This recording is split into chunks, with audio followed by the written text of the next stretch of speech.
बरेचदा मदत करायला लोक तयार होईपर्यंत त्या मुलीचा किंवा बलात्काराशी लढा देणाऱ्या त्या स्त्रीचा जीव गुदमरून गेलेला असतो आणि सांस्कृतिक आपल्या चुकीच्या नोशन धरून ठेवण्याचा फायदा आरोपी घेतात.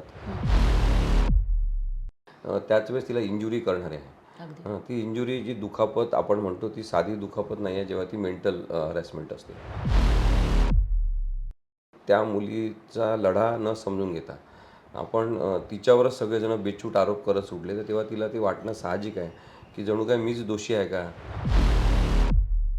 परंतु न्यायालयात जे झालं नाही ते बाहेर येऊन सांगायचं. आपल्या एका मंत्र्याने अत्यंत बेजबाबदारपणे एक विधान केलं की तिने कुठलाही आरडाओरडा केला नाही, अन्यथा तिच्यावरती हा अत्याचार झाला नसता. समाजामध्ये ज्यांना न्याय पाहिजे त्यांच्याबद्दल आपण बोललं पाहिजे, ज्यांच्यावर अन्याय होतो त्यांच्या बाजूने आपण उभं राहिलं पाहिजे, याचं त्यांना भानच राहिलेलं नाही. कायद्याचा कधी आपण जेव्हा अभिनव पद्धतीने वापर करतो, नवीन वापर करतो, तेव्हा तो करण्यामध्ये खूप अडचणी आणि अडथळे येतात. आरडाओरडाच केला नाही. आरडाओरडा केला नाही, तुम्हाला कसं माहीत आरडाओरडा केला नाही? तुम्ही राज्य सरकारची प्रतिमा उंचावण्यासाठी हे करताय का? तिला वाटलं की मरण्यापेक्षा आता याला जे पाहिजे ते करू द्या, आपण जाऊ. तिला झालेला त्रास मानसिक, शारीरिक आणि भावनिक तो वेगळाच असतो, पण लोकांच्या नजरांचा जो काही त्रास होतो तो खूप वेगळा आहे. की त्या दोघांचा कधी एकमेकांशी संपर्क नाही. या मुलीच्या निमित्ताने काय होणार, तर लवकर पकडल्या गेला याचं सुद्धा आपण एक समाधान मानायला पाहिजे. नैतिकदृष्ट्या हा दुसरा बलात्कार आहे. नमस्कार, मी अश्विनी. न्यूज अनकटमध्ये आपलं मनःपूर्वक स्वागत आहे. मंडळी, स्वारगेट येथे घडलेलं बलात्कार प्रकरण खरं तर आज अख्ख्या महाराष्ट्राला हादरवून सोडणारं प्रकरण होतं. या प्रकरणामध्ये जेव्हा आरोपीचं वकीलपत्र वाजेद खान यांनी घेतलं आणि त्याच्यानंतर पीडितेवरती अनेक आरोप केले, जसे की त्यांच्यामध्ये जे काही घडलं ते संगनमताने घडलं, हा पहिला आरोप तिच्यावरती केला गेला. आपल्याकडच्या एका मंत्र्याने देखील असा आरोप म्हणूया किंवा असं स्टेटमेंट केलं की तिने कुठलाही आरडाओरडा केला नाही, त्यामुळे लोकांना कळलं नाही की तिच्यावरती अत्याचार होतो. इतकंच नव्हे तर तिच्या कुटुंबियांनी देखील एका पॉइंटला तिला हे सांगितलं की या सगळ्या प्रकारामध्ये आपली खूप बदनामी होते, तर आपण थांबूयात. रादर पोलिसांकडनंही त्या पद्धतीने इनडिरेक्टली तिच्या कुटुंबियांना हेच पोर्ट्रे केलं की बघा, या सगळ्या प्रकरणामध्ये तुमच्या कुटुंबियाची आणि तुमच्या मुलीची सुद्धा खूप बदनामी होणार आहे. मात्र या सगळ्यामध्ये एक व्यक्ती मात्र ठामपणे उभी राहिली होती, त्या मुलीसाठी उभी राहिली होती, आणि ते नाव म्हणजे ॲडव्होकेट असीम सरोदे. आज ॲडव्होकेट असीम सरोदे आपल्याशी संवाद साधणार आहेत. सर, तुमचं स्वागत आहे. सर, मगाशी मी म्हटल्याप्रमाणे या सगळ्या प्रकारामध्ये त्या मुलीला खरं तर आरोपी केलं गेलं. म्हणजे खरं तर ती पीडिता असताना सुद्धा तिला आरोपी केलं गेलं. आरोपीचे वकील म्हणजे दत्ता गाडेचे वकील यांनी पण तिच्यावरती अनेक आरोप केले, आणि या सगळ्यामध्ये तिचं कुटुंबीय सुद्धा जेव्हा थोडंसं दडपणाखाली होतं किंवा भीतीच्या छायेखाली होतं, असं असताना तुम्ही तिच्यासाठी स्टँड घेतला आणि तुम्ही तिच्यासाठी उभे राहिलात. तर प्लीज थोडंसं त्याबद्दल. मी आता 1999 पासून वकिली करतो आणि महाराष्ट्रातल्या अनेक अशा बलात्काराच्या केसेसमध्ये आम्ही मुलींना मदत करण्याचा प्रयत्न केलेला आहे. प्रयत्न केला असं मी म्हणतोय कारण की बरेचदा मदत करायला लोक तयार होईपर्यंत त्या मुलीचा किंवा बलात्काराशी लढा देणाऱ्या त्या स्त्रीचा जीव गुदमरून गेलेला असतो. इतक्या वाईट पद्धतीने समाज त्यांना वागणूक देतो.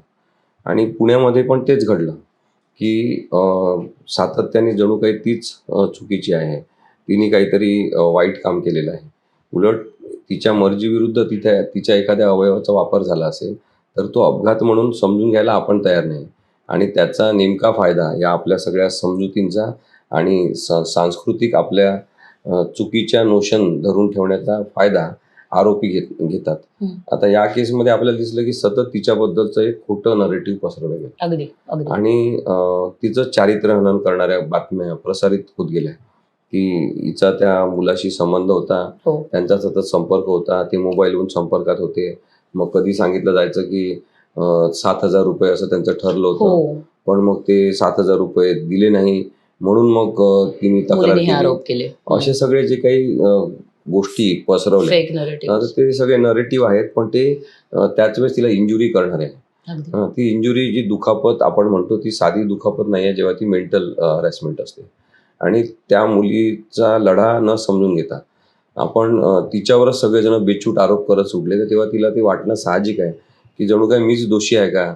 मीच काही गुन्हा केलेला आहे का, माझंच चुकलं आहे का, असं तिला वाटत राहणं हे साहजिक आहे.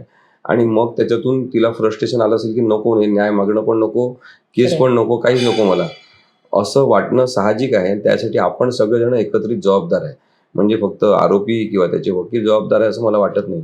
अर्थात ती जबाबदारी जास्त त्यांनी घ्यायला पाहिजे, आरोपींनी आणि त्याच्या वकिलांनी, की तुम्ही केस चालवा, त्या त्या आरोपीची बाजू मांडा.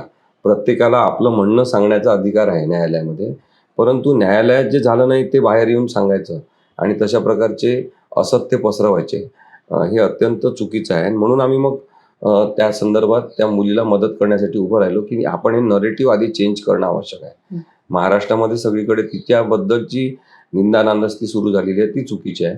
म्हणून मी तिच्यासोबत उभं राहण्याचं ठरवलं आणि मनापासून वाटत होतं की आपण असं काही केलं पाहिजे. अनेक पत्रकारांचे मला फोन आले की सर, आम्ही बघतोय जवळून हे प्रकरण, याच्यामध्ये हे सगळं सुरू आहे ते बरोबर नाही, आम्हाला वाईट वाटत आहे. म्हणजे पत्रकारांना सुद्धा वाईट वाटू शकते, जे ते बातम्या टिपणारे आहेत. ते याच्यावरून आपल्याला समजते की खूप जण संवेदनशीलतेने या प्रकरणाकडे बघणारे आहेत. आणि अनायसे त्या मुलीचा मला फोन आला, तिच्या मित्राचा. मग ती आणि तिचे मित्र, तिची आई सगळे भेटायला आले आणि मला लक्षात आलं की ते खूपच चांगल्या विचारांचे आहेत सगळेजण. म्हणजे जसं आता गिरीश कुलकर्णी आहे, स्नेहालय नावाची हो, संस्था चालवतात. नगरची. अहमदनगरची. येस. तर तिथे ते शिबिरं घेतात, मुलांचे युवक शिबिरं. वा. तिथे हे सगळेजण गेले. तिथे जाऊन ते शिबिरांमधून शिकले बरेचसे विचार. क्या तर बात. तिचे मित्र सुद्धा तशाच विचारांचे आहे. वा. आणि म्हणून तिला हिंमत मिळाली खरं म्हणजे, की माझ्या शरीराचा माझ्या मर्जीविरुद्ध गैरवापर झाला असेल तर मी गुन्हेगार नाही आहे, मी दोषी नाही आहे, मी न्याय मागणार, अगदी. असं म्हणून ती उभी राहिली ठामपणे नंतर. सर, या सगळ्या प्रकारामध्ये आपल्या एका मंत्र्याने अत्यंत बेजबाबदारपणे एक विधान केलं की तिने कुठलाही आरडाओरडा केला नाही, अन्यथा तिच्यावरती हा अत्याचार झाला नसता. पण आपल्या इथे कोणत्याही पदावर जाण्यासाठी काही आपण असा नियम किंवा कायदा केलेला नाही की ते व्यक्ती संवेदनशील असले पाहिजे. उलट असंवेदनशीलता राजकारणामध्ये एवढी वाढली आहे की असंवेदनशील असणं, बेताल वक्तव्य करणं, बिनबुडाचे आरोप करणं आणि सतत कर्कश पद्धतीने काहीतरी बोलत राहणं, अशा पद्धतीने काम करणारे जे लोक आहेत ते राजकीय नेते व्हायला लागले. आणि त्यामुळे त्यांना समाजाचं काही भान राहिलं नाही. समाजामध्ये ज्यांना न्याय पाहिजे त्यांच्याबद्दल आपण बोललं पाहिजे, ज्यांच्यावर अन्याय होतो त्यांच्या बाजूने आपण उभं राहिलं पाहिजे, याचं त्यांना भानच राहिलेलं नाही. आणि मग याच्यात त्या मंत्र्यांनी असं का बोलले असतील, किंवा इथे कोणी कार्यकर्ते आहेत दुसऱ्या एका पक्षाचे, त्यांनी तसं का म्हटलं असेल, त्या मुलीच्या चारित्र्याबद्दल एकदम का बोलले असतील, असं मी जेव्हा विचार करतो तेव्हा मला लक्षात येते नेहमी बलात्काराच्या अनेक केसेसमध्ये झालेलं आहे की समजा शाळेत बलात्कार झाला असेल तर त्या मुलीच्या इज्जतीपेक्षा शाळेची इज्जत महत्त्वाची. अगदीच अगदीच. मग राज्य सरकारची प्रतिमा खराब होत असेल तर या मुलीची प्रतिमा अजून थोडी खराब करा, नाहीतरी बलात्कार झालाच आहे.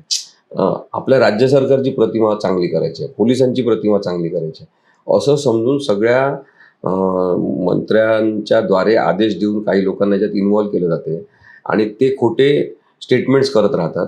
आणि खोट्या स्टेटमेंटच्या आधारे सगळा मीडिया त्याच्याबद्दलची चर्चा करून आणतो आणि पूर्ण त्या मुलीचं चारित्र्य हनन होत राहते. हे सगळं जे आहे ते षडयंत्र आहे. आणि मला असं वाटते की राजकारण किंवा राज्याची प्रतिष्ठा महत्त्वाची वाटणं जिवंत व्यक्तीच्या प्रतिष्ठेपेक्षा हे अत्यंत अमानुष आहे. अगदीच अगदी. कारण अक्षय शिंदे प्रकरण तर आपल्या सगळ्यांसमोर आहेच घडलेलं. तुम्ही या घटनेनंतर त्या मुलीची म्हणजे त्या पीडितेला जाऊन तुम्ही भेटला होता, या अनुषंगाने तिने आणखीन काही माहिती तुम्हाला दिली का? कारण मीडियात आमच्या समोर ज्या काही गोष्टी आल्या त्यात असं कळलं होतं की आरोपीने तिच्यासोबत हे दुष्कृत्य केल्यानंतर तिची माफी मागितली आहे. तर आधी त्याच्याबद्दल बोलू आणि मग या प्रकाराबद्दल, कारण हा एक मानसिक आजार वाटतो मला तरी वैयक्तिक, की कुठली तरी अशी एखादी गोष्ट करायची आणि पुन्हा माफी मागायची. तर आधी त्या मुलीबद्दल की तिला भेटल्यावर तिने अजून काही डिटेल्स नाही, ती मुलगी आमच्या इथे आली होती ऑफिसला. अच्छा. आणि 2-1 तास आम्ही तिच्याशी बोललो. तेव्हा ती रडली पण काही वेळाने. आणि ती मला म्हणाली की मी सगळ्यांना हे सांगून सांगून थकली आहे, मला त्रास होत आहे. की 8-10 पोलिसांना वेगवेगळ्या वेळेस हेच सांगितलं. मग वैद्यकीय अधिकाऱ्यांकडे गेल्यावर त्यांना पण ते सांगावं लागलं की काय झालं काय नाही. प्रत्येक वेळेस सगळेजण वेगवेगळं विचारत राहतात आणि तिला ते सांगावं लागते. आणि मग तिलाच विचारण्यात येते नंतर की तू रडत पण नाही सांगताना. तर ती म्हणाली की मला इतक्या जणांना सांगून जे दुःख पचवावं लागलेलं आहे त्याच्यामुळे आता मला रडायला नाही येत. म्हणजे खरं तर तिच्यावर बलात्कार एकदा नाही तर ज्या वेळेला तिला ते सगळं एक्सप्लेन करावं लागले त्या प्रत्येक वेळेला झालं. बरोबर आहे. आणि त्याच्यामुळे ती इथे रडण्याचं कारण एक होतं की तिला लक्षात आलं की आपल्याला इथे समजून घेणारे लोक आहेत आणि म्हणून ती रडली आमच्यासमोर. तिने सगळं आपलं दुःख सांगितलं आणि तिने मला हे सांगितलं की त्यांनी सॉरी म्हटलं, पण पोलिसांनी रेकॉर्डवर तसं काही घेतलं नाही स्टेटमेंट घेताना. कारण पोलिसांचं म्हणणं नाही त्यांनी सॉरी म्हटलं असं लिहिलं तर त्याची प्रतिमा चांगली होईल. असं काही नाही आहे त्याची प्रतिमा चांगली होण्यासाठी. म्हणजे त्यांनी सॉरी म्हटलं हे कदाचित ही तिची एक त्याची स्टाईल असेल की असं Maybe. दाखवायचं की आपण सॉरी म्हटलेलं आहे, हो. मला जाणीव झाली माझ्या चुकांची, असं दाखवण्यासाठी त्याची काहीतरी स्ट्रॅटेजी असेल. पण जे झालं आहे ते सांगितलेलं असताना तेच लिहून घेणं हे प्रत्येकाचं आपलं कर्तव्य आहे. अगदी. मग पोलिसांनी काय असं सांगायचं की त्यांनी सॉरी म्हटलेलं लिहिण्याची गरज नाही. मनाई हुकूमच्या अनुषंगाने असणाऱ्या कलम 163चा आपण उल्लेख केला या केसच्या अनुषंगाने. तर जरा प्लीज थोडंसं त्याबद्दल आम्हाला जास्तीचे डिटेल्स द्याल का? कारण अशा प्रकरणांमध्ये या कलमाचा उपयोग होईल का किंवा व्हॉट एक्झॅक्टली? नाही, काय आहे की कायद्याचा कधी आपण जेव्हा अभिनव पद्धतीने वापर करतो, नवीन वापर करतो, तेव्हा तो करण्यामध्ये खूप अडचणी आणि अडथळे येतात. हे मला प्रत्येक वेळेस जाणवलं आहे. आता सुद्धा जेव्हा 163चा अर्ज आम्ही जिल्हा न्यायालयात केला मॅजिस्ट्रेटकडे, तर मॅजिस्ट्रेटने सगळी सुनावणी झाल्यावर सांगितलं की माझ्याकडे या अर्जाची सुनावणी होऊ शकत नाही, कारण की डिस्ट्रिक्ट मॅजिस्ट्रेटला अधिकार आहे. डिस्ट्रिक्ट मॅजिस्ट्रेट म्हणजे जिल्हाधिकारी, त्यामुळे तुम्ही त्यांच्याकडे करा. मग आम्ही जिल्हाधिकाऱ्यांकडे केलं. आता साधं आपलं म्हणणं आहे की त्या मुलीच्या चारित्र्याबद्दल कोणीही वक्तव्य करू नये जाहीरपणे. केसमध्ये जे झालं असेल, न्यायालयात जे सुरू आहे ते सांगण्याचा हक्क पत्रकारांना आहे. तो काही आम्ही म्हणत नाही की तो काढून घ्या.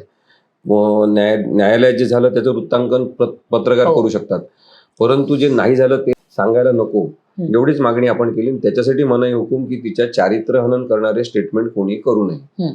आता हे व्यापक जनहितासाठी आपण ही मागितलेली मागणी आहे. आणि त्याच्यामध्ये विशेष म्हणजे मी कोणाचंही नाव लिहिलं नाही की या व्यक्तीविरुद्ध आदेश द्या, त्या व्यक्तीला बोलू देऊ नका, असं आपण काहीच म्हटलं नाही. पर्टिक्युलरली केस पुरता विचारच नाही केला, व्यापक विचार आपण म्हटलं की या केसमधल्या या मुलीबद्दल आता बोलायचं नाही केस सुरू असताना. तर ही साधी गोष्ट होती, साधी मागणी होती आणि ती आता जिल्हाधिकाऱ्यांकडे आम्ही युक्तिवाद केला. त्यांनी त्या आदेश काय करतात हे बघू आपण. कारण की आता त्यांचं म्हणणं आहे की हे माझ्याकडे येत नाही, हे पोलीस आयुक्तांकडे प्रकरण जाईल.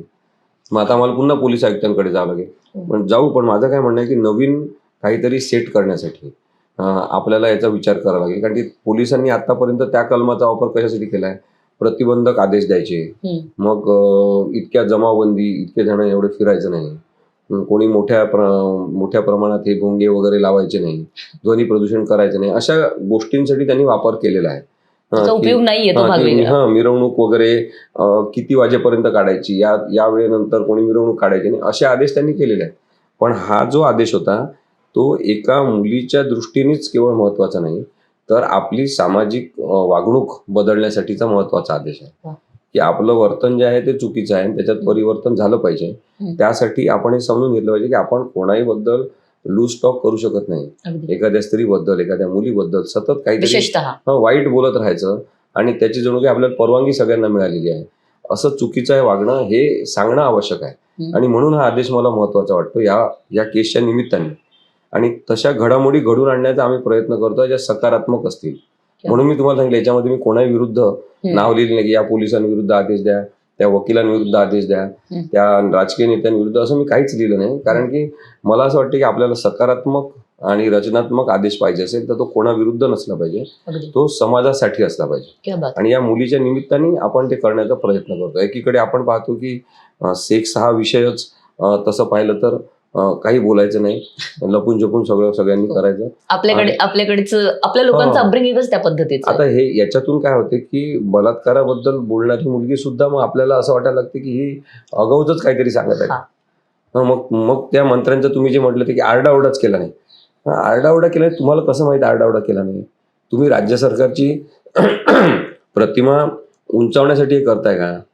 आणि त्या मुलींनी जेव्हा मला सांगितलं, तिने मला सांगितलं की मी आरडाओरडा केला सुरुवातीला, पण मग माझ्यासमोर एका क्षणात माझी आई आली, एका क्षणात माझ्यासमोर अनेक घटना आल्या ज्याच्यामध्ये मुलींचे डोळे फोडून टाकले, ज्याच्यामध्ये मुलींचे गुप्तांग त्यांनी जखमी केले, त्यांनी मारून टाकलं.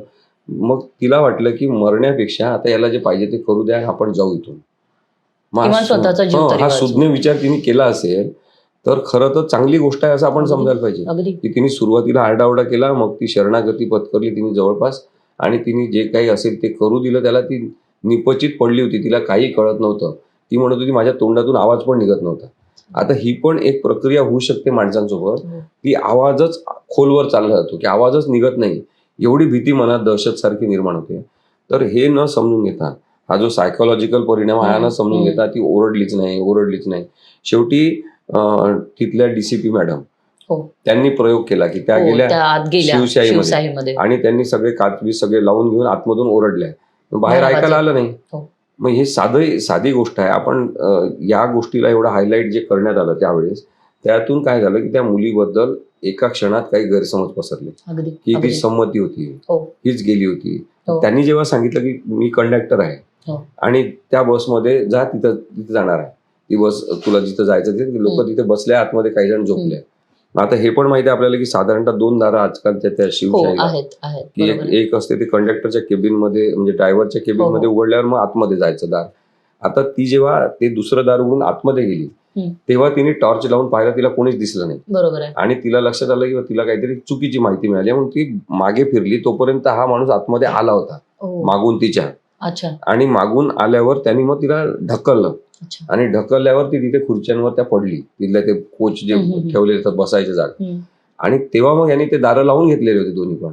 हो. आणि मग तिला हा सगळा प्रकार झाला आणि त्यांनी 2दा सेक्स केला तिच्यासोबत हो. आणि तिसऱ्यांदा त्याची इच्छा होती की मागून सेक्स करायचा हो. आणि त्यावेळेस तिने ढकललं त्याला सगळी ताकद लावून. आणि मग त्याला वाटलं की चला आपलं काहीतरी आता हे आपलं साध्य झालेलं आहे, आता कशाला वाढवायचा विषय, तर तो पटकन निघून गेला बाहेर. मग ही बाहेर आली आणि तिने तिथल्या ड्रायव्हरना, कोणी कंडक्टर ते बाकीचे असतात फिरणारे, त्यांना सांगण्याचा प्रयत्न केला, कारण तोपर्यंत थोडं उजाडलं होतं. तर तिने सांगण्याचा प्रयत्न केला की माझ्यावर अत्याचार झाला. आता अत्याचार हा शब्द नाही, जबरदस्ती काहीतरी शब्द, जबरदस्ती हा शब्द तिने वापरला. आता ते म्हणतात की जबरदस्ती शब्दच का वापरला, तू बलात्कार शब्द का नाही वापरला. तिला नाही सुचला त्यावेळेस तो शब्द, तिने म्हटलं जबरदस्ती. तर ते कंडक्टर वगैरे त्यांनी तो जबरदस्ती हा शब्द कॅज्युअली घेतला की जाऊ दे, मुलींसोबत असं होतच असते, किती सहज आहे. हा म्हणजे एखाद्या कोणी हात लावतच असते आपल्याला, अशा पद्धतीने त्यांनी जबरदस्ती हा शब्द घेतला आणि तिच्याकडे लक्ष दिलं नाही. तो त्यांच्यासमोर निघून गेला असा. आणि मग ती आपल्या दुसऱ्या बसमध्ये बसली, गावाकडे जायला निघाली. तेव्हा तिच्या मित्राला तिने सांगितलं म्हणायचा निश्चय करून की असं असं झालंय.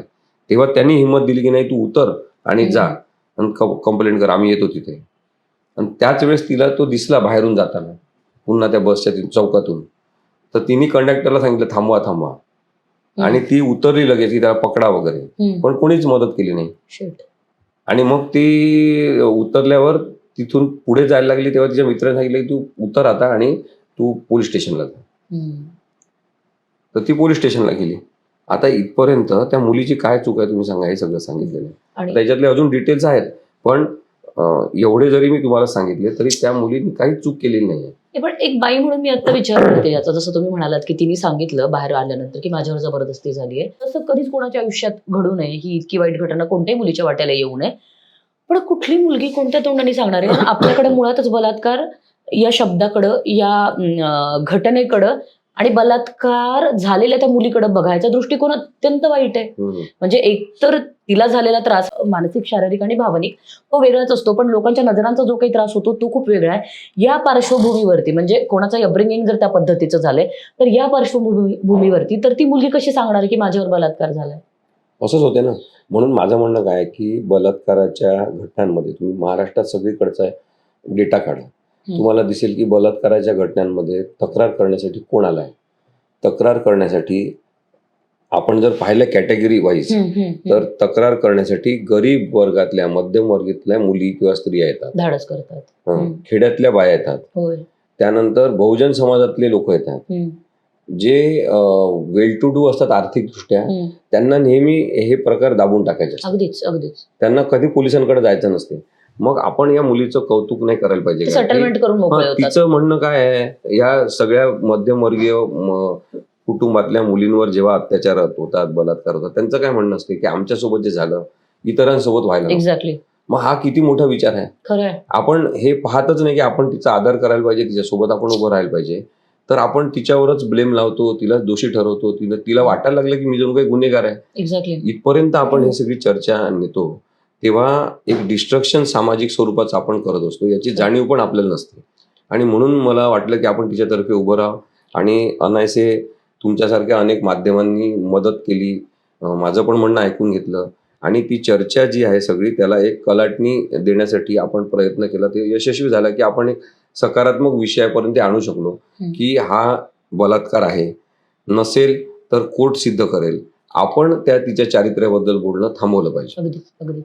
या अनुषंगानेच पुढचा प्रश्न आहे असीमजी. कारण आरोपीचे वकील वाजेद खान आम्हाला म्हणाले, रादर सगळीकडेच ते बोलतायत की एकतर ते संगनमताने झाले. तुम्हाला त्या मुलीने असं काही सांगितलं?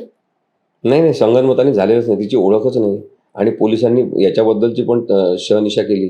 पोलिसांनी आता जाहीर केलेलं आहे की त्यांच्या CDR मधून हो. आम्हाला दिसून आलेलं आहे की त्या दोघांचा कधी एकमेकांशी संपर्क नाही. ते दोघं एकमेकांना ओळखत नाही. उलट याच मुलाबद्दल जी माहिती आता आलेली आहे की हा सतत शिकारीसारखा असा त्याच्यावर 6 विनयभंगाचे गुन्हेही दाखल आहेत. तो शिकारीसारखा ते सगळीकडे बसलेला असतो की कुठे कुठे मला कोण कोण मिळेल का, आणि त्यांचे व्हिडिओ काढणे, त्यांचे फोटो काढणे, त्यांना ब्लॅकमेल करणे, आणि मग नाही तर आम्ही सांगतोय तुमच्याबद्दलचं, मला पण हे करू द्या, असं स्त्रियांना मागणी करणे इथपर्यंत त्याची मजल गेलेली आहे. आणि वेगवेगळ्या ठिकाणी त्यांनी असे आपले पिंजरे लावून ठेवलेले शिकारीचे, असं सुद्धा समोर आलं. मग त्याच्यामुळे त्याची प्रवृत्ती आणि मनोवृत्ती तशी आहे. मग त्या मुलाच्या संदर्भात जास्त बोललं गेलं पाहिजे आरोपी म्हणून. एक्झॅक्टली. कारण की तो मनोरुग्ण सुद्धा आहे.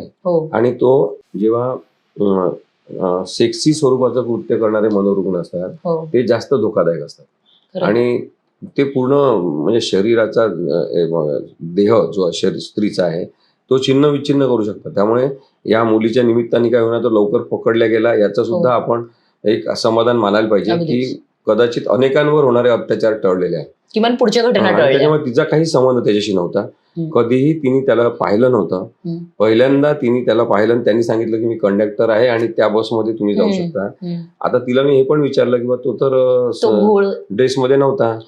तर आपल्याकडे हे वास्तव आहे की अनेक कंडक्टर हे युनिफॉर्म मध्ये नसतात. त्याच्यानंतर तिने मला काही फोटो पाठवले वेगळ्या ठिकाणचे की हे कंडक्टर आहे, यांच्याकडून मी तिकीट काढलाय, हे युनिफॉर्म मध्ये नाही आहे, असे तिने मला फोटो पाठवले.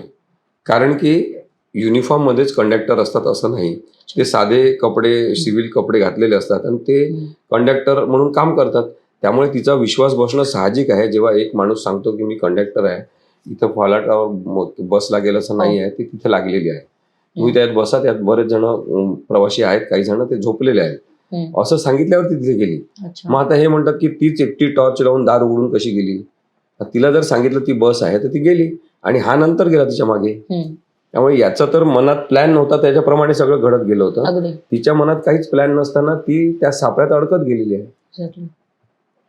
यावर आरोपीच्या वकिलांनी फार खरं तर आम्हाला फार हास्यास्पद तो प्रकार वाटला होता. त्यांचं म्हणणं होतं की आरोपीचे फोटोज व्हायरल केले गेले. म्हटलं आरोपी फरार झाला त्याच्यामुळे त्याचे फोटो व्हायरल केले. आणि बरं मग पुन्हा त्यांचं याच्यावरचं एक आम्हाला त्यांनी मुद्दा हा खोडून काढला होता की फरार होणे म्हणजे काय होणं, तर फरार होणे म्हणजे आहे त्या ठिकाणून कुठेतरी गायब होणं. फरार होऊन माणूस स्वतःच्या घरी जात नसतो, असं त्यांचं म्हणणं आरोपीच्या वकिलाचं. त्यावर मी त्यांना म्हणाले होते की जो माणूस खूप मुरलेला आहे, ज्याला अशी अनेक कृत्य ज्यांनी केलेली आहेत आणि ज्यात तो सही सलामत बाहेर पडलेला आहे, त्याची वाच्यता कदाचित कुठे झालेली नाहीये, आतापर्यंत कदाचित इतका गाजावाजा झालेला नाहीये त्याच्या कोणत्याही कृत्याचा, म्हणून त्याला त्या डोक्यात एक माइंडसेट असतो की नाही काही होणार नाहीये मला, आणि या माइंडसेट मधून कदाचित तो त्याच्या घरी गेला होता. पण त्यांचं म्हणणं होतं की नाही, आरोपी फरार नव्हता, आरोपी स्वतःच्या घरी गेला होता. स्वतःच्या घरी तो गेला असेल, परंतु तिथे जेव्हा त्याला माहित झालं की पोलीस आपला तपास करत आहे, त्यांनी आपल्यावर बक्षीस लावलेलं आहे की पत्ता सांगणाऱ्यांना बक्षीस वगैरे, त्यामुळे मग तो शेतात जाऊन लपला. आता शेतात जाऊन लपला, तिथे तो 1.5-2 दिवस होता म्हणतात, आणि मग तिथं पाणी त्याला नव्हतं, तहान लागत होती म्हणून तो गावात आलेला आहे. त्यामुळे तो फरार झाला नाही असं म्हणणं हे हास्यास्पद आहे. तो फरारच झालेला आहे, त्याला लपायचं होतं, त्याला मग तिथे पश्चाताप होत होता, ही गोष्ट वेगळी की आपण हे नव्हतं करायला पाहिजे वगैरे. कारण की कधी सापडू आपण अशी कल्पनाच नसलेले लोक मग नंतर पश्चाताप करतात. आणि हा तर म्हणजे कावेबाज पद्धतीने फसवायचा कोणाला तरी. त्यामुळे त्याच्या भावना आहे, त्यांचा खूप जास्त महत्व तो देत होता त्याच्या स्वतःच्या भावनांना. असा तो स्वार्थी माणूस आहे, इतरांच्या भावनांचा विचार न करता केवळ आपल्याच भावना महत्वाच्या, असं कोणत्याच संबंधांमध्ये चालत नाही. आणि त्यामुळे मला असं वाटतं की या पद्धतीने विचार करणारा माणूस हा विकृत मनोवृत्तीचा असतो, आणि म्हणून त्याला फरारच तो होता. मग त्याचं कोणत्याही प्रकारे तुम्ही असं उदात्तीकरण करू शकत नाही. तो गुन्हेगारी प्रवृत्तीचा होता, तो फरार झाला होता, त्याला तहान लागली होती म्हणून तो सापडला. त्याला नंतर पश्चाताप झाला असेल तर त्यांनी स्वतः पोलिसांकडे हजर व्हायला पाहिजे होतं, पण Exactly. पोलिसांना त्याला ट्रॅप लावून पकडावं लागलं पकडावंच लागलं, आणि सगळ्या गावकऱ्यांनी त्याची मदत केली. बरोबर. आणि नंतर बक्षीस घेण्यासाठी पण अनेकांचे भांडणं तिथं झालेले आहेत की आम्ही सांगितलं. शेवटी गावातल्या लोकांनी ठरवलं की नाही, आम्हाला कोणालाच काय नको, नको. आमच्या इथं भांडणं नको, बरोबर. ते तुमचे 1 लाख पण नको. हम्म. तर हे जे सगळं आहे हे दुर्लक्षित कसं करता येईल आपल्याला. अगदी. त्यामुळे घटनाक्रम व्यवस्थितच बघावा लागेल. आणि माझा त्यांनी फरार होण्याशी नाही होण्याशी काही संबंध नाही. मला वाटते की केस चांगल्या पद्धतीने चालली पाहिजे आणि हो. आरोपीला शिक्षा झाली पाहिजे. हम्म. त्यातून एक समाजामध्ये संदेश जाईल की असं एकतर्फी पद्धतीने ओरबाडलेलं प्रेम कुणी घेत असेल तर ते चालणार नाही. ससूनमध्ये जेव्हा या मुलीची वैद्यकीय तपासणी केली गेली तर तेव्हा तिथे एका पुरुष डॉक्टरनी तिची वैद्यकीय तपासणी केली. Don't you think it's very shocking? खूपच भयानक आहे ते आणि धक्कादायक पण आहे. म्हणजे ऑलरेडी ती मुलगी एका भयानक कुठल्या तरी शॉक मध्ये आहे कायद्यातच नाहीये ते, आणि मग कायद्यात हे म्हटलेलं आहे.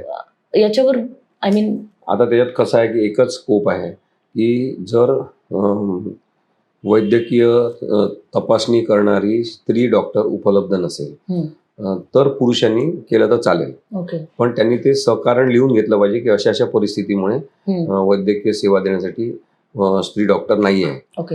आता पुणे ससून हॉस्पिटल हे काय जंगलात आहे का? पुणे किंवा ससून हॉस्पिटल हे काय ग्रामीण रुग्णालय आहे का? आणि इथे कितीतरी डॉक्टर उपलब्ध आहेत. त्याच्यामुळे तुम्ही प्रयत्न काय केले हे महत्वाचं आहे. त्यांनी प्रयत्नच न करता, कारण मी जसं तुम्हाला सांगितलं ना, प्रत्येक पुरुषाला ते ऐकायचं असते.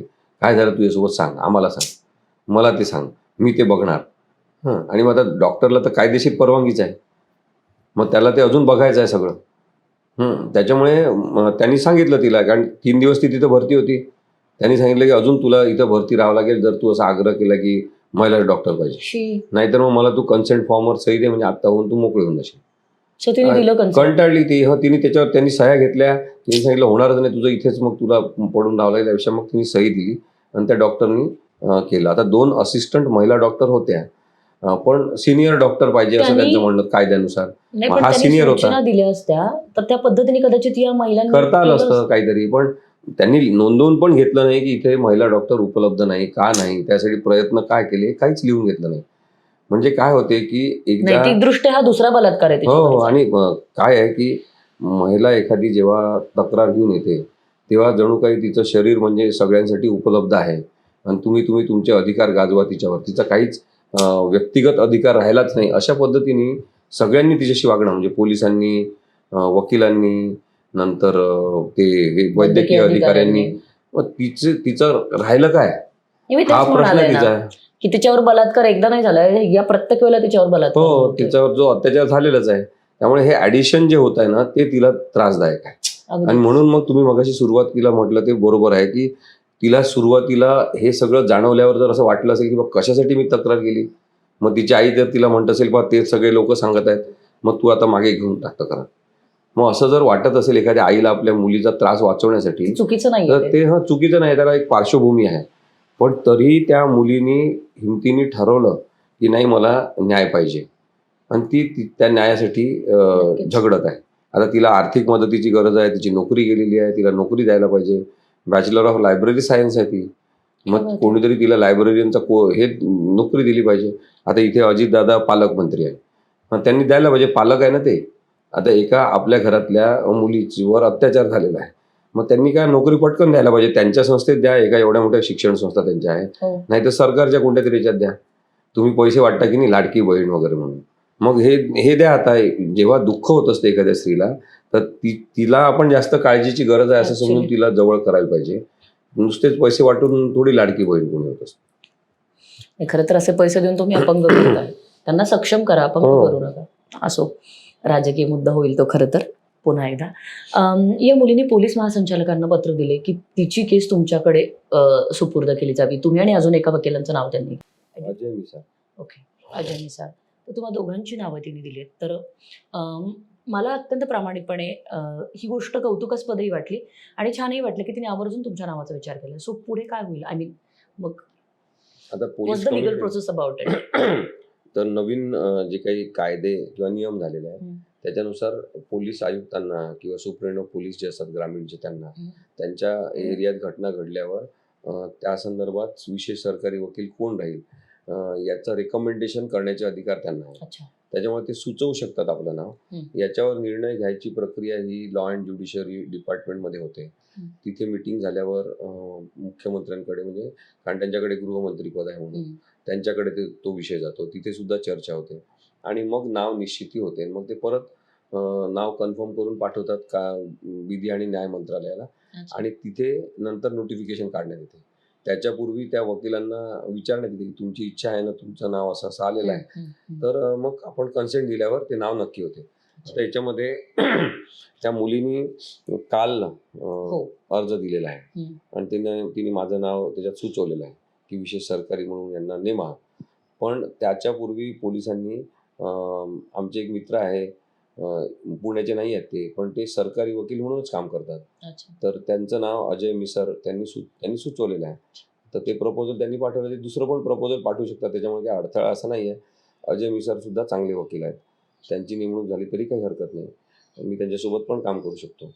परंतु महत्त्वाचं आहे की विक्टीम जी असते, अन्यायग्रस्त व्यक्ती जी आहे, तिला काय वाटते, मग तिला ज्यांच्यासोबत तिला कम्फर्टेबल वाटते आणि तिचा ज्यांच्यावर विश्वास आहे त्यांची नेमणूक केली पाहिजे, अशी अपेक्षा कायद्याची आहे. आता याच्यामध्ये पोलीस कमिशनरला कोणी पण असे बंधनं घातलेले नाही की तुम्ही एक नाव सुचवलेलं आहे तर मला दुसरं सुचवायचं नाही. त्यामुळे ते सुचवू शकतात, आधीचं नाव परत घेऊ शकतात. ही काही खूप मोठी प्रक्रिया नाही. पण या प्रक्रियेमध्ये सुद्धा राजकारण आहे. मग अशी तुम्ही बोलताना म्हटलं तरी प्रत्येक बलात्कार हा राजकारण आहे आणि त्यामुळे ते राजकारण म्हणून पण समजून घेणं आवश्यक आहे आपल्याला. Very true. सर, खरं तर असं वाटत नाही का तुम्हाला की नैतिक दृष्ट्या, म्हणजे मी एक महिला आहे, अशा घटना जेव्हा आजूबाजूला बघते आणि या घटनांच्या अनुषंगाने जेव्हा ही इतकी खोल माहिती आपल्याला कळते, तेव्हा जसं मी मगाशी म्हणाले की कोणत्याही स्त्रीवर हा एकदाच होत नाही, बलात्कार हा एकदाच होत नाही, तर ज्या पद्धतीने तिला ट्रीटमेंट मिळते, ज्या पद्धतीने तिच्या प्रायव्हसीचा किंवा त्याच्यावर झालेल्या घटनेचा आदर केला जात नाही किंवा वैयक्तिक तिचा आदर न करता तिला अशा पद्धतीने अनेक गोष्टींना जेव्हा फेस करायला लागतं, तर तेव्हा त्या प्रत्येक वेळेला तिच्यावर बलात्कार होत असतो. आणि या सगळ्याचा विचार करून नैतिकदृष्ट्या बलात्कारांच्या केसेसमध्ये आरोपीच्या वतीने खूप विचार करून खरं तर वकिलांनी पुढे यावं असं तुम्हाला वाटत नाही का? कारण की फक्त अशा केसेसमध्ये पब्लिसिटी मिळते म्हणून काही लोक पुढे येतात आणि मग काहीतरी वाह्यात त्या पीडितेवरती आरोप केले जातात आणि या सगळ्या गोष्टी होतात. या सगळ्या प्रकाराकडे गंभीरतेने पाहता आलं पाहिजे आणि गंभीर विचार करता आला पाहिजे. कारण की हा जो गुन्हा आहे हे समाजाविरुद्धचा गुन्हा आहे. जी असुरक्षितता महिलांच्या मनामध्ये निर्माण केलेली आहे पुरुषांनी, त्यासाठी सगळे पुरुष एकत्रित जबाबदार आहे. आणि म्हणून सुरक्षेपेक्षा सन्मान महत्त्वाचा आहे. सन्मानानंतर सुरक्षा मिळालीच पाहिजे प्रत्येकाला. पण आपल्या आजूबाजूला असलेल्या स्त्रियांची प्रतिष्ठाच मानायची नाही, त्यांना सन्मानच द्यायचा नाही, मानाने बघायचंच नाही. त्यांनी काही काम केलं असेल त्याला अगदी क्षुल्लकच समजायचं. ही सगळी जी प्रवृत्ती आहे ती एकत्रितपणे दिसते अशा घटना घडतात तेव्हा. आता तुम्ही विचार करा एक साधी ॲनॉलॉजी म्हणून, की जर या बलात्काराच्या अशा घटनेमध्ये हत्या झाली असती, त्या मुलीची मर्डर झाला असता, तर मात्र तुम्ही खूप मोठे मोठे मोर्चे निघाले, लोक असे भावनाशील झाले असते, या माणसाला भर चौकात फाशी द्या, आम्ही फाशी देतो, राजकीय लोकांनी भाषणं केली असते. पण मग मुलगी बलात्कारातून वाचली किंवा बलात्कारात मेली नाही, तर मग त्याचं महत्त्व कमी झालं का? हे आपण समजून घ्यायला पाहिजे की हा जो फरक आहे आपल्यामध्ये. म्हणून मी तुम्हाला म्हणतो की ज्या घटनेचं राजकारण करता येऊ शकते त्याचं राजकारण झालं नाही का? निर्भयाचं जेव्हा हत्या झाली दिल्लीमध्ये, त्याचं राजकारण झालं ना, तेव्हा आप पक्षाचा उदय झाला, तेव्हा खूप मोठा मोर्चा निघाला, सरकार उलथून टाकण्यात आलं, त्यानंतर लोकांनी निवडून दिलं दुसरं सरकार. एका स्त्रीच्या बलात्कारा आणि हत्येनंतर राजधानीच्या ठिकाणी ते झाल्यामुळे, परत तुम्ही लक्षात घ्या की कुठे घटना झालेली आहे, इट मॅटर्स. त्याचं महत्व आहे, कोणावर बलात्कार झाला हे मग कधी कधी महत्वाचं ठरते.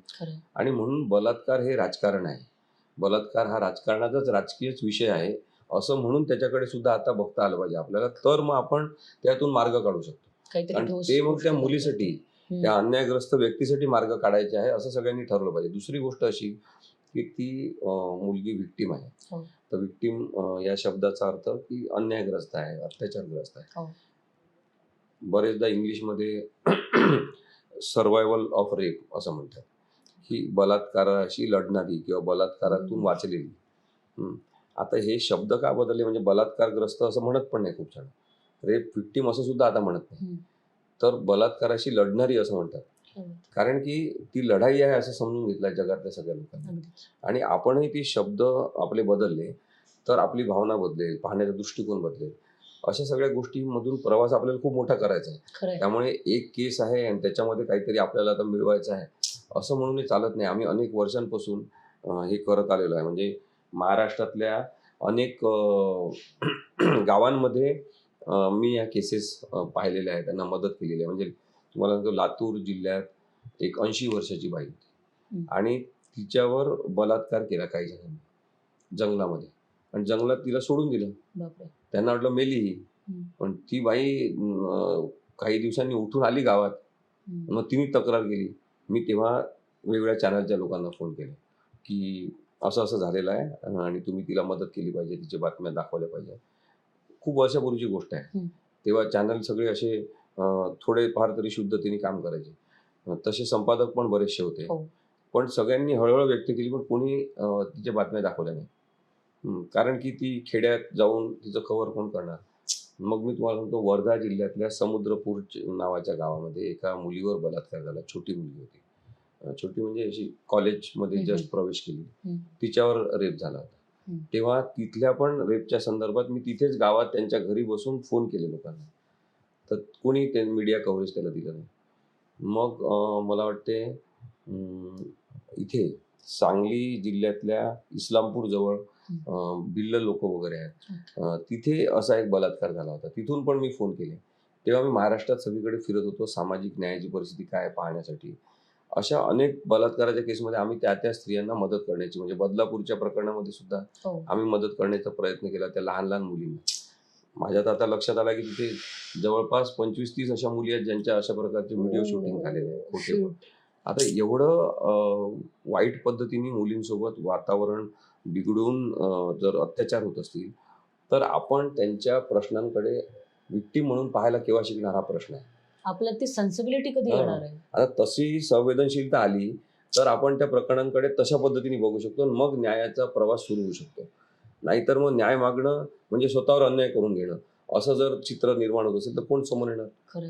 म्हणजे पोलिसांचा त्रास सहन करा, डॉक्टरांचा त्रास सहन करा, वकिलांच्या प्रश्नांचा बडीमार सहन करा, मग न्यायाधीशांचा पण दृष्टिकोन जर वाईट झाला असेल या अशा सगळ्या कलुषित वातावरणामुळे, तर त्या मुलींनी न्याय कसा मागायचा? आता ही चांगली गोष्ट आहे की अनेक न्यायाधीश संवेदनशील आहेत, मी तुम्हाला सांगतो. त्यामुळे ते खूप तटस्थपणे या सगळ्या गोष्टींकडे पाहणार आहेत, विचार करणार आहेत, असे खूप जण आहेत. त्यामुळे न्यायाची आस आपण धरू शकतो, न्यायाकडे जाण्याचे मार्ग शोधू शकतो, पण हा प्रवास कठीण आहे. आणि म्हणून स्वारगेटच्या बलात्काराची घटना एकीकडे सगळ्या गैरव्यवस्थापनाचं उदाहरण आहे.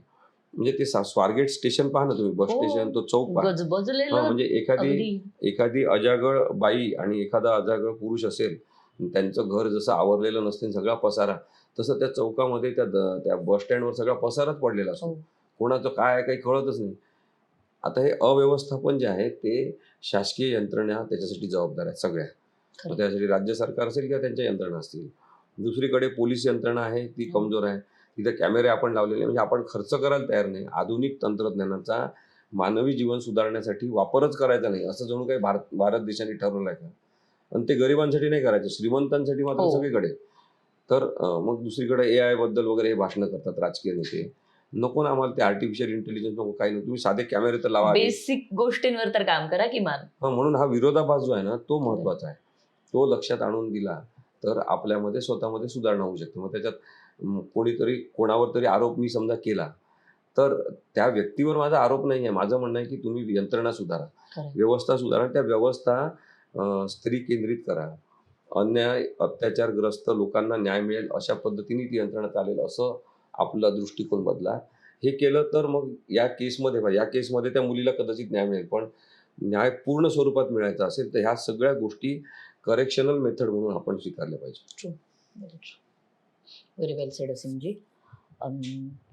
खरं तर इतक्या काय म्हणूया आपण त्याला, जेव्हा तुमच्या अगोदर आम्ही वाजेद खानांशी बोललो होतो, तर तेव्हा ज्या पद्धतीने त्यांनी आमच्यासमोर काही गोष्टी सांगितल्या, तर खरं तर ते खूप हास्यास्पद वाटलं होतं आम्हाला, की अरे या पद्धतीने आरोपीचं वकीलपत्र घेणारी व्यक्ती जर या पद्धतीने बोलत असेल, इतक्या वाह्यात पद्धतीने जर मीडिया ट्रायलला बळ देत असेल आणि या पद्धतीने मीडियामध्ये जर त्या मुलीबद्दलच्या, जसं तुम्ही म्हणालात, की फेक नरेटिव्ह जर प्रसारित करत असेल किंवा त्या पद्धतीने त्या गोष्टी करत असेल, तर ते फारच खरं तर फनी नोटवरच्या गोष्टी आहेत त्या, पण या सगळ्याचा त्या मुलीच्या आयुष्यावरती खूप वाईट पद्धतीने परिणाम होतोय आणि तिच्याकडे बघायचा दृष्टिकोन काही अंशी बदललाही होता लोकांचा. कारण सोशल प्लॅटफॉर्म्सवरती त्या मुलीवर अनेक प्रश्नाचे चिन्ह उभे केले होते लोकांनी, की ती का तिथे गेली?